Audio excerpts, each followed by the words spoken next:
Wapiganaji wa Kihouthi kutoka nchini Yemen ambao wameangusha ndege 19 za kivita za Marekani wanasema Marekani kamwe haitokuwa na uwezo wa kuliangamiza kundi hilo wala kuiangamiza Yemen kwa kile wanachofanya katika kuitetea Israel.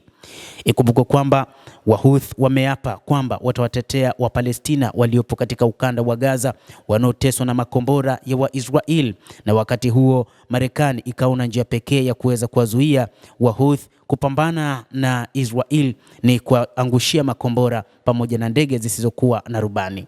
Jeshi la Yemen la Kihouthi limetangaza kuangusha tena ndege za kisasa za kivita ambazo si za marubani aina ya MQ-9 ya jeshi la Marekani katika anga ya nchi hiyo.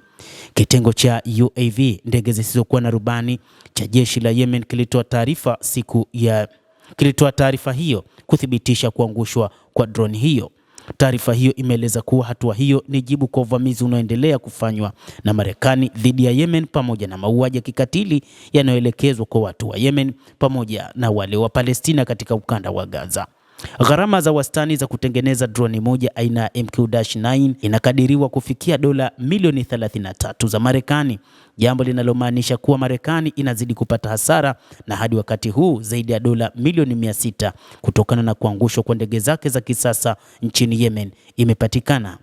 Awali majeshi ya Yemen yalishambulia maeneo muhimu ya Israel katika ardhi zinazokaliwa kwa mabavu. Katika operesheni hizo, Yemen ilirusha makombora mawili ya ballistic yakiwemo makombora ya kasi ya juu ya hypersonic kuelekea katika kituo cha kijeshi cha Israel na uwanja wa ndege wa Ben Gurion. Taarifa ya jeshi la Yemen imesema kwa neema ya Mwenyezi Mungu operesheni zote mbili zimefanikiwa kufanikisha malengo yake, ikiwemo kufungwa kwa uwanja wa ndege wa Ben Gurion katika takribani saa moja na kusababisha hofu na taharuki miongoni mwa walowezi na kuwalazimu mamilioni yao kukimbia kwenye makazi ya dharura. Yemen imeapa kuendelea na operesheni dhidi ya malengo ya Marekani na Israel hadi utawala katili wa Israel utakapositisha mauaji ya kimbari dhidi ya Wapalestina katika ukanda wa Gaza na uchokozi wa Marekani dhidi ya Yemen utakapomalizika.